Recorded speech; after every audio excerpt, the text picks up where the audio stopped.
This is my video series on restoring an AKAI MPC 60 from 1988, a legendary drum machine loved by producers worldwide and known for its characteristic sound. In this video, I'm going to show the process of retrobrighting. Retrobrighting is a method used to remove yellowing from old plastics. Because I'm in Canada and it's wintertime, I used a fireplace as my source of heat. Fire. I got pretty good results, too. You'll have to watch to see how it all went down. Stay tuned, and thanks again for watching. The first buttons I removed were this small group of 4 on one of the top PCBs. I found that the legs on each button were somewhat fiddly, but if you slowly push inward and upward, you can loosen each one individually, and then you can pinch the legs together and remove them from the top. And just keep in mind that these are 38-year-old plastics. They're probably pretty brittle, and you don't want to have anything cracking or breaking. After removing the buttons, I thought, well, this is another opportunity to clean up the circuit boards a bit. So I got a toothbrush and Q-tip dipped in isopropyl alcohol and gave those a good scrub.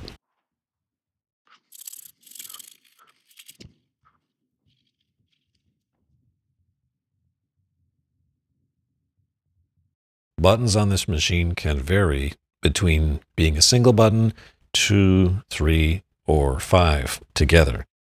And when you've got a group of 5, they can be a bit more challenging to remove. But again, if you go slow, pinch, pull, take your time, chances are you won't break anything. I don't think I broke a single leg removing the buttons from my machine, but there was one that was already broken, so be it. While I was in there, I thought it was also a good idea to clean the PCBs, getting in and under where the buttons were.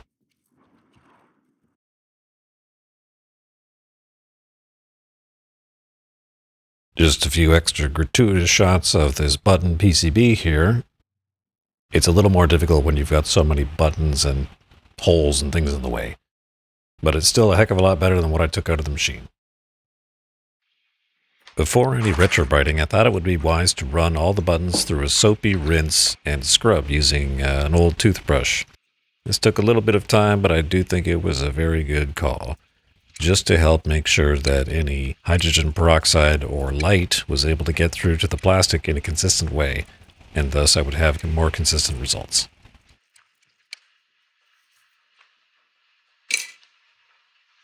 I found a few buttons that had some sort of gunk.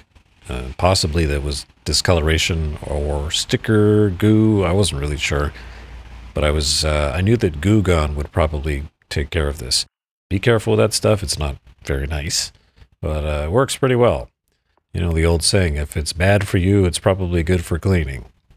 So yeah, there you go. You'll eventually see that these buttons cleaned up a little bit. At least the gunk came off, and the coloring was still a little bit inconsistent, but I had a theory that retrobrighting would tidy these up quite nicely. I also took a look at the red and the gray buttons. The gray ones definitely had some coloring on them that looked a little more yellow, so I was really interested to see if those would clean up with retrobrighting as well. After I got all the buttons together, I put them in a tray and then had a little plexiglass sheet on the top, and I did a sort of fill test, and that is to see how much liquid do I need to actually immerse these things, and that determined how much hydrogen peroxide I needed. Now, the next thing I did was I added these LED grow lights. They do infrared and ultraviolet, I think, and I'm going to warn you, don't expose these things.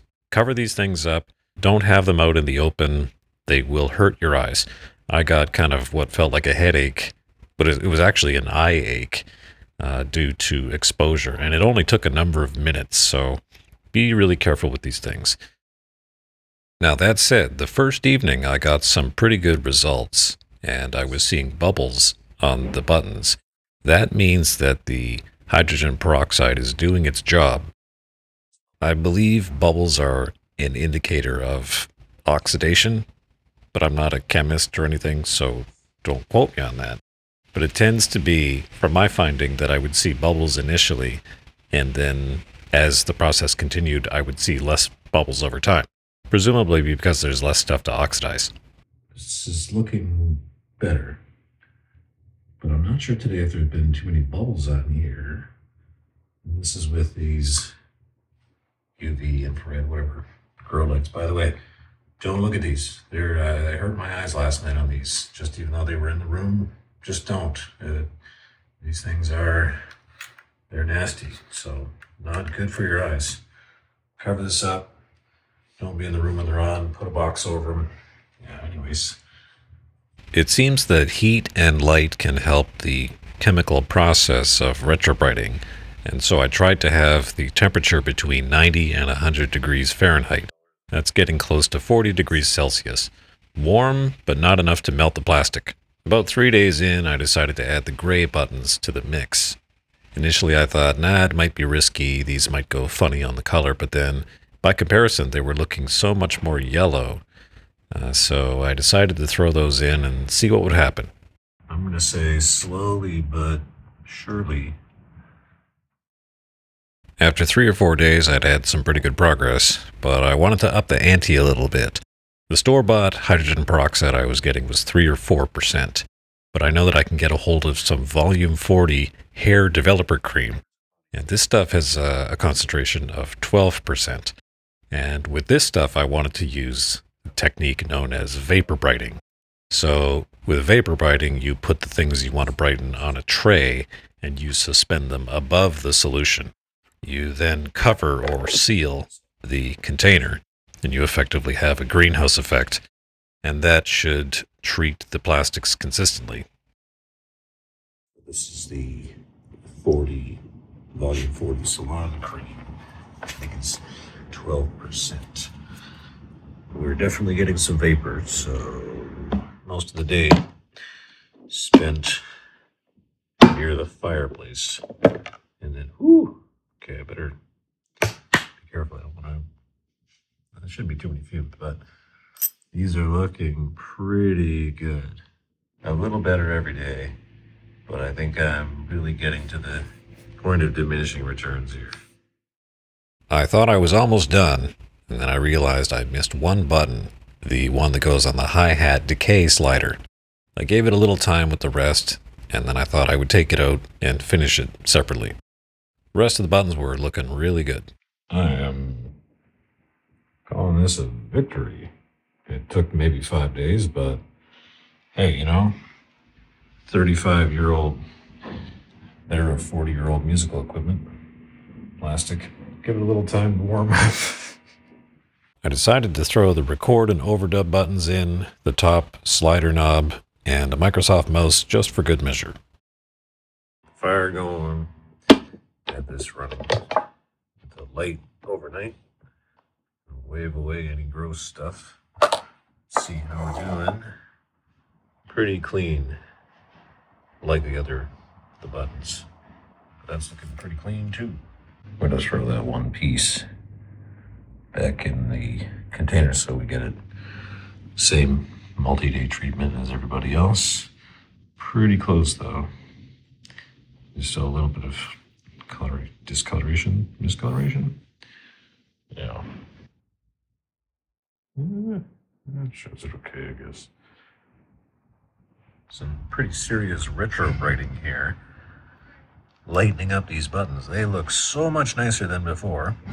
I might have... this looks pretty good, but I feel like the text might have become a little bit dim or faded on this shade tint, yellow tint that was in here, came pretty much right out. Those are looking nice and gray. Yeah, these will clip into the pre-cut holes in the PCB here. And this is the hi-hat slider buttons there. There's one that's kind of broken. I'm going to try to see if I can fix that later. And then here's the original top frame piece. There are groups of 5 where they all go together in a row, 3s, and then groups of 2, and then there are a few singles here. So I think that's all very correct, logical.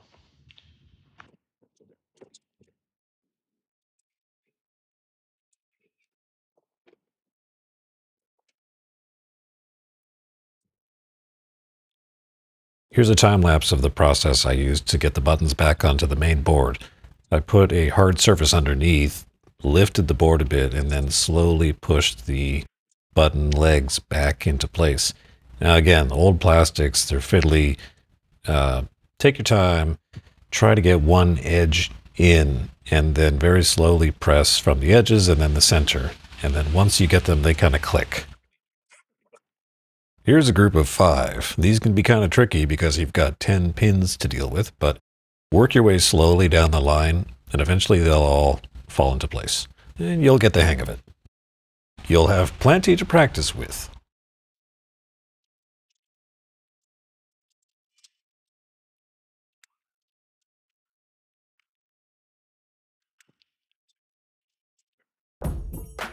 There's a Pussycat Dolls joke somewhere in here, but I'll let you figure that one out for yourself.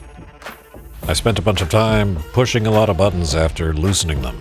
There you go, just to make sure that the electrical connections were good, and almost all of them were. Ladies and gentlemen, we have an almost functional button board. Yes. Just need to fix the left arrow. Awesome.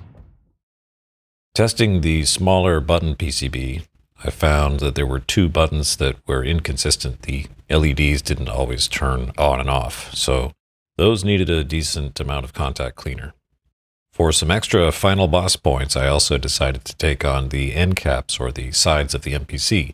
These are large plastic pieces that had also got some visible yellow or green tint to them, and I figured it would be worth trying to retrobright them as well. So I used a large tub, tote sort of container, and put the hydrogen peroxide cream on that, and then put the lid on the top, the whole thing being upside down. I used the same process for these as I did for the buttons. It wouldn't be a classic restoration project without some contact cleaner. Contact cleaner is good for switches and volume sliders and knobs, especially when you have something that's crackly in terms of audio, or a switch that doesn't always work when pressed. I had plenty of usage here on the various buttons on the PCBs.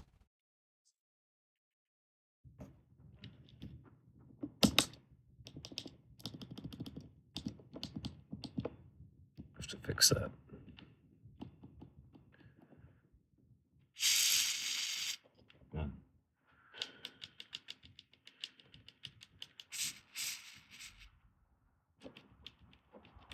After the first round of contact cleaner, of course, I wanted to power up the machine and then go push all the buttons and make sure they work.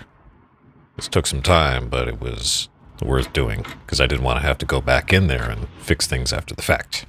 Okay, let's do another test here. So that's all 16. Looking good. Good. That one might need a little bit more.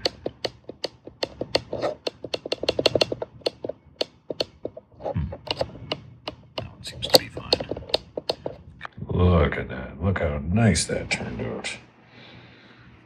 Very nice. All right, I can finally put that little piece back on where it belongs. And look at that. We've got a completed slider control. Now, this feels really sticky, so I think I'm going to hit this with the contact cleaner as well.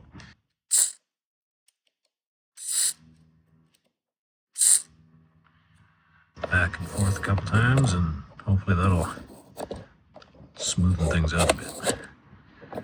It's not exactly smooth. After more contact cleaner, everything was looking really nice. All the buttons were working smoothly, and the ones that were on the main PCB appeared to be better as well. I think the contact cleaner just needed a little time to work in as well. Pushing the buttons, I think, helped with that. Coming up next, more contact cleaner, this time fixing up a dirty gain switch on the recording. Also, the first test, recording a sample and successful playback. It was awesome to be able to confirm this machine is more or less working as expected. Or I should say, as I hoped. Also, a bit of reassembly of the top panel, and whatever else I think I can fit into the next episode. Forgive me, there is one more thing. In the words of Jon Stewart, here it is, your moment of zen. Hey, you want to see something really cool?